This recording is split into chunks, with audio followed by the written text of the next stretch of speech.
이건 납득할 수가 없습니다. 제발 우리들은 국가에 지켜야 됩니다. 결국 입양 기록을 찾을 수 없다는 것 자체가 진실 규명을 가로막았습니다. Lack of documents is actually the violation of itself. Not knowing our background story, that is a violation of itself. 해외 입양 피해가 공식적으로 인정된 사람은 56명뿐. 진실화해위원회는 진실 규명 보류 결정을 내렸던 42명 외에 조사 중이던 269명까지 311명에 대한 조사 중지 결정을 내렸습니다. 자료도 없고 시간도 부족하다는 이유였습니다. 진짜 본인의 배경을 모르고 부모에 대해서 몰라서 그 고통받는 그 사람들은 당신들은 피해를 받지도 않았다라고 얘기하는 거나 마찬가지잖아요. 우리나라의 입양아 수입국이었던 노르웨이는 지난달 한국에서 실태 조사를 진행했습니다. Because the purpose of our investigation is really whether Norwegian authorities have exercised sufficient control over inter-country adoption and whether illegalities and other less than good practices have appeared. 덴마크는 의회 차원의 대규모 조사를 진행하기로 결정했습니다. The important thing with the Danish investigation is actually to place legal responsibility. The Danish Parliament wants to know how this could happen and who were responsible for this. 하지만 정작 우리나라의 해외 입양 진실 규명은 3기 진아이가 출범하지 않는 한 이렇게 끝나버릴지 모를 처지가 됐습니다. 전체적으로 기록 관리가 부실했던 것에서 알 수 있듯이 그때는 아동이 입양을 가고 나면 끝이다. 다시 찾을 일이 없다라고 아마도 생각을 했던 것 같아요.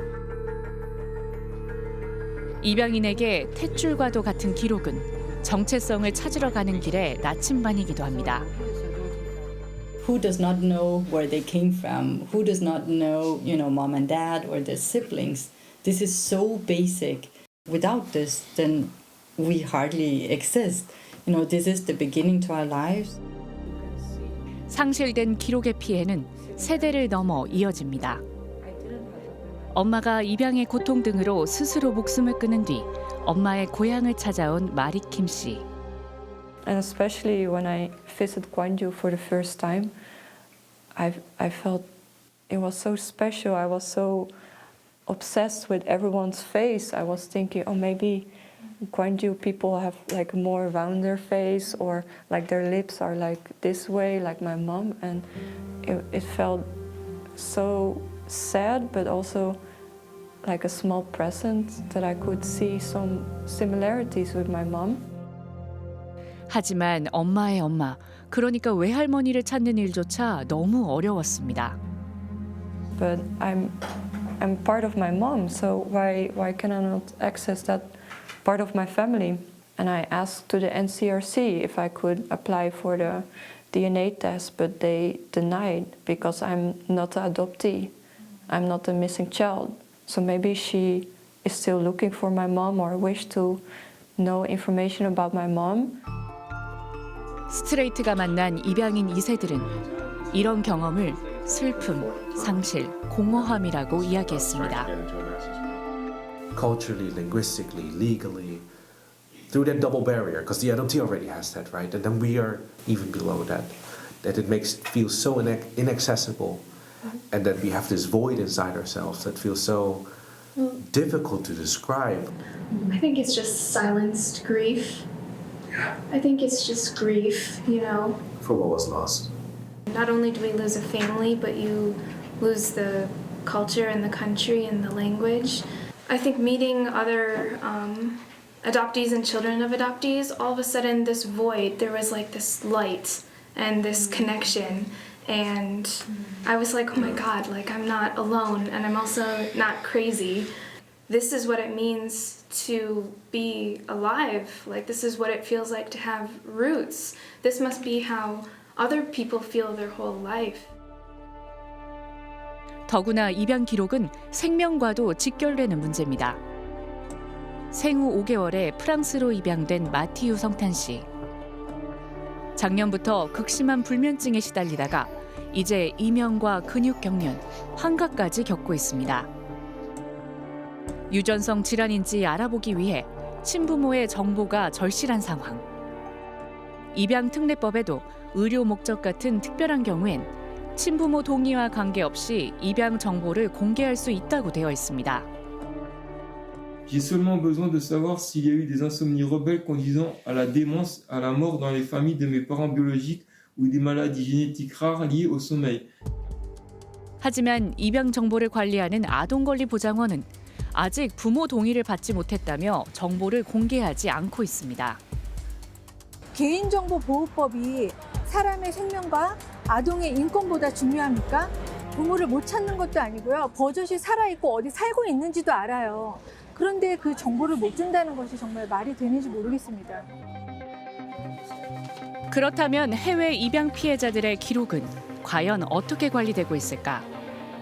아동권리보장원은 외부 업체에 2013년부터 10년간 86개 보육시설의 입양 기록을 전산화하는 일을 맡긴 적이 있습니다. 결과는 엉망진창이었습니다. 친어머니의 주소를 전라남도에서 서울로 아예 다르게 쓰거나 심지어 아이의 성별도 틀리게 돼 있었습니다. 친부모의 이름과 연락처 등을 잘못 쓰고 누락한 경우도 무더기로 발견됐습니다. 입양되기 전 중요한 기록들이 훼손된 건데 검수조차 제대로 되지 않아 2020년과 2021년은 스캔 자료의 절반이 백지였습니다. 원본 파일이 담긴 외장 하드가 분실된 것조차 모르고 있었습니다. 외장 하드가 있어요, 그러면? 외장 하드는 있는 것으로 알고 있습니다. 자료실에 대해서 너무 단정적으로 말씀드린 점 다시 한번 정정을 부탁드리고 죄송합니다. 스트레이트 팀이 확보한 아동권리보장원의 내부 문건. 전산화 작업이 된 것보다 원래 자료가 50%가 더 많은데 스캔 완료된 자료가 뭔지도 특정할 수 없다고 돼 있습니다. 결국 처음부터 다시 전산화 작업을 해야 한다는 결론을 내렸습니다. 지금 있는 데이터는 신뢰를 할 수가 없습니다. 입양인들이 본인의 이제 정보 공개 신청을 했을 때 이게 과연 제대로 된 데이터가 있는지 없는지는 솔직히 저도 장담을 하지 못하겠습니다. 근데 여기에 올해 7월부터는 홀트 등 4개 입양 기관의 모든 입양 기록이 보장원으로 이관됩니다. 경기도 김포시에 있는 국유지 2만 5천 제곱미터에 기록관을 짓는 계획을 세우고 보장원장이 현장 답사도 했지만 계획은 무기한 보류된 상태입니다. 아동권리보장원 측에서 내부적으로 아직 조금 이렇게 준비를 하시는 단계인 것 같아요. 기다리고 있는 상황입니다. 왜 보류가 됐는지 묻자 보장원은 복지부와 기재부, 보장원이 합의한 내용이 아니며 당시 기사는 공식 입장이 아니라고 해명했습니다. 기록관이 지어지기 전까지 임시 서고로 쓰려는 곳도 찾아가 봤습니다. 경기도의 한 물류 창고로 입양인들이 찾아오기 불편한 외딴 곳이었습니다. 원래는 어떤 용도인 거예요? 냉동 창고인 거예요. 오실 때마다 이제 들고 오시고 같이 있는 거 저거 들고 오시고 막 하시는데. 건물 전체를 냉동 창고로 쓰던 곳. 오래된 문서들을 보관해도 될지 의문이 나올 수밖에 없습니다.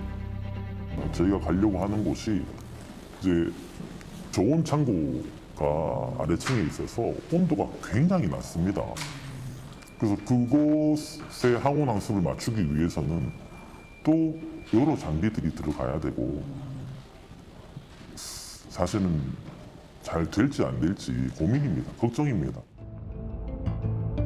하지만 아동권리보장원 측은 하중 기준을 충족하고 충분한 면적을 갖췄으며 비교적 도심과 가까워 최적의 후보지로 판단한다고 해명했습니다. 이 모든 사안이 결국은 그 20만 명의 자신의 정체성을 알 권리, 자신의 뿌리를 알 권리, 진짜 내가 누구인가를 알 권리 수렴이 되는 거기 때문에 그 인권을 보장하기 위해서는 갈 길이 굉장히 멀어요.